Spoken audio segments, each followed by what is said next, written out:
Barboursville police are saying that the mom who said her 5-year-old daughter was almost kidnapped at the Huntington Mall last night is now changing her story and saying that it must have been a cultural misunderstanding. We were told by officials that 4 children were killed in a house fire early this morning here in Clay. You can see what's left of that home completely burnt down to the ground. The only thing left standing on the structure is the staircase. Hundreds of people are not giving up on this search for their missing boy. Actually, right next to me, you can see some volunteers with kayaks going through the water, still searching for him. Guys, extensive damage here in Culloden. As you can see behind me, this tree completely uprooted. It didn't even snap at the base. And we're also seeing this. If you take a look behind me, there are 3 power poles leaning over here on Norway Avenue in Huntington. Fire and power crews have shut down this road completely to traffic as they work to fix it. Winning a terrifying scene for nearby business owners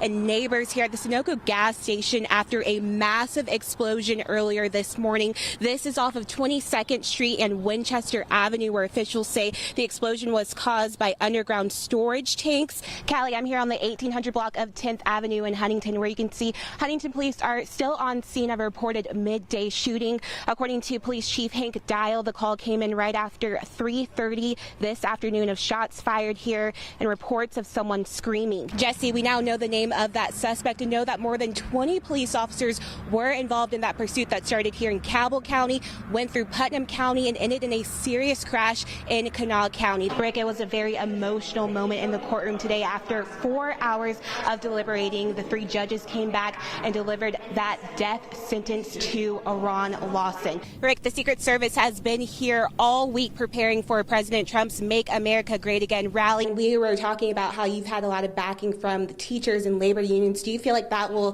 translate into votes tonight? Absolutely. Hey, Callie, if you're like me and you're Christmas shopping and you go to the mall, you end up kind of spending more than you actually should. Still empty right now, but as you can see, I got my backpack ready. I got the school bus here, and we're outside of the Huntington Mall in Barboursville. As you can see, this football field has had a lot of wear and tear throughout the years, deeming it unsafe if a football player were to hit the ground. That's why this whole entire football field will be replaced by August. Charleston detectives are still investigating 4 unsolved homicides from 2018. Clinton firefighters spent Sunday afternoon getting a house fire under control. Developing now a possible breakthrough on the government shutdown as it moves into the 2nd week. And born just 1 minute after midnight, baby new year for 2019, Emma Elizabeth Boone. Package thieves, the scourge of the holiday season, although you might be more forgiving of this one. This family in Indiana wondered who took the packages off their front porch, so they checked their security camera and caught the culprit, Red Pod, the neighbor's dog. But it's a new year, and that means getting your health and fitness back on track. Maybe not for me if I'm eating Fritos in the morning. That's right. She had Fritos for breakfast.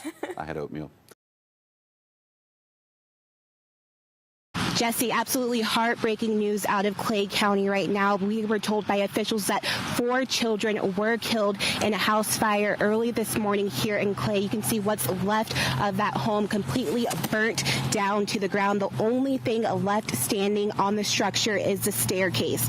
Officials say the fire was a very fast-moving, a completely devastating scene. As you can see, those kids' bikes out in the distance, clothes and personal items still left behind. First responders were on scene for more than 12 hours overnight, working without sleep in the cold and rain, putting out flames and searching for bodies.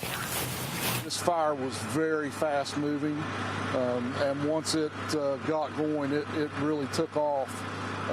The ones that got out were lucky they got out when they did.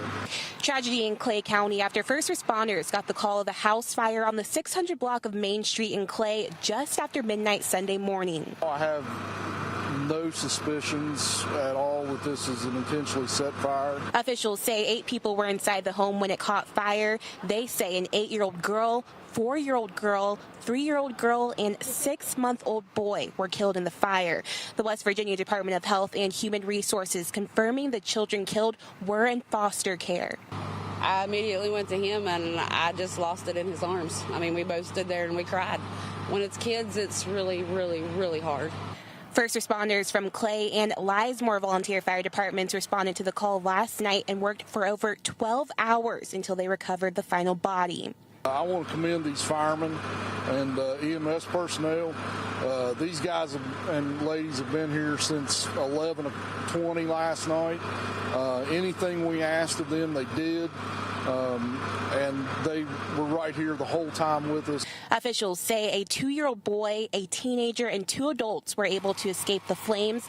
They believe they were awake in the home when the fire broke out. We're all human. We have limits. You know, we're not. You know, it's nothing like the movies. We're not robots. Sometimes, you know, we can save lives, and sometimes that's been one of the hardest things I've learned in doing this line of work, is that sometimes you can't save everybody. At this time, the victims' names have not yet been released. The fire marshal's office is still investigating to find out what caused this fire. Right now, they don't suspect foul play was involved. For now, reporting live in Clay County, Raven Brown, Eyewitness News.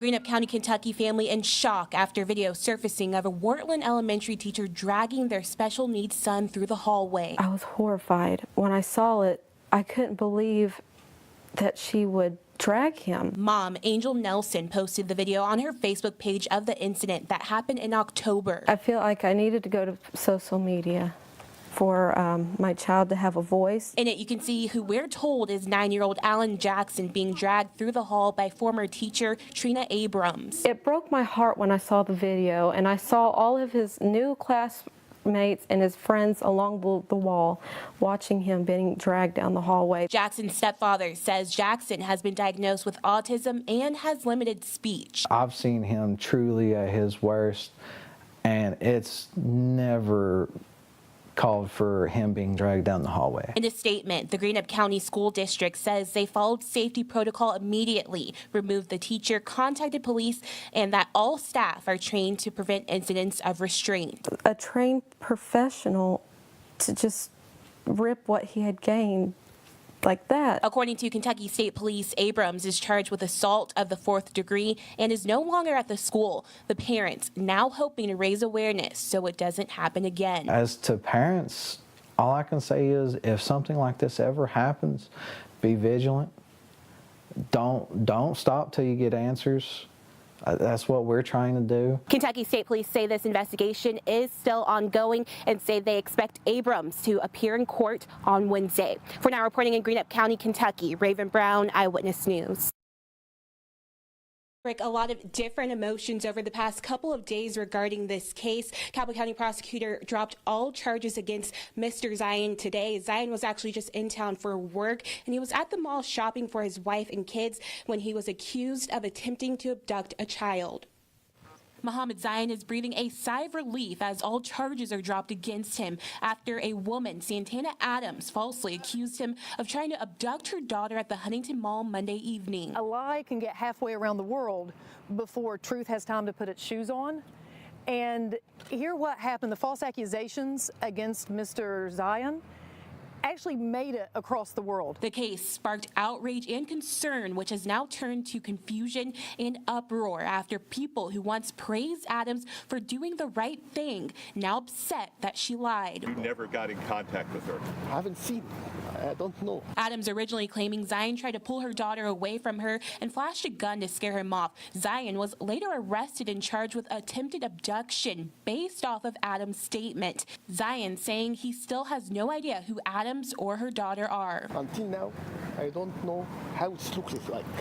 I haven't seen her at all. As the investigation continued, detectives say video evidence didn't show him anywhere near Adams or her daughter, that a gun wasn't pulled, and no witnesses could be found. She actually leaves very unaffected before he leaves the store, just walking out with her kids as if nothing ever happened. Adams sticking by her story, releasing a statement saying she was thankful she was prepared to protect her daughter in a situation that could have been worse. It was still very, very bad to hurt this man and upset our entire community. Zion and Protzman saying nothing happened to begin with, both thankful to put this behind them as Zion now walks away a free man. Unfortunately, Mr. Zion's court of public opinion was worldwide. And I think it would be great if all of us would just step back and think before we speak, if we would think before we react, if we would think before we would judge. Zion's attorney says she hopes to get his record completely expunged soon so he can get back home to Egypt. For now, live in the newsroom, Raven Brown, Eyewitness News. Miss Lisa, what would you like for lunch today? Inside Highway 55 Burgers, Shakes, and Fries in Huntington sits a well-known customer. I want just a cheeseburger. An Andy sauce? Yes. Lisa Blankenship comes to the burger joint at least once a week. I wish I'd win the lottery. I'd come every day.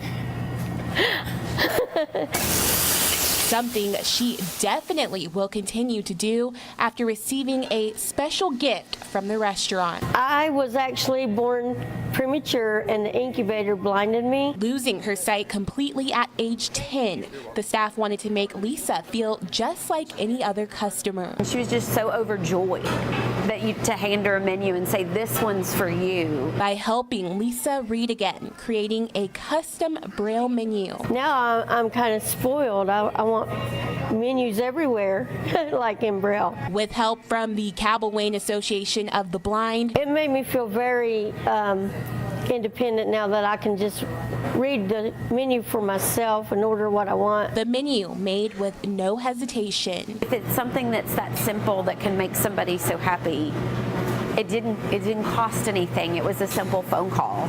That's not a hard way to make somebody's day. Highway 55 sticking with their love your neighbor philosophy to ensure that all customers are treated equal. We don't like bothering sighted people to do things for us. We like to just be really independent. So I think it's a wonderful thing. In Huntington, Raven Brown, Eyewitness News.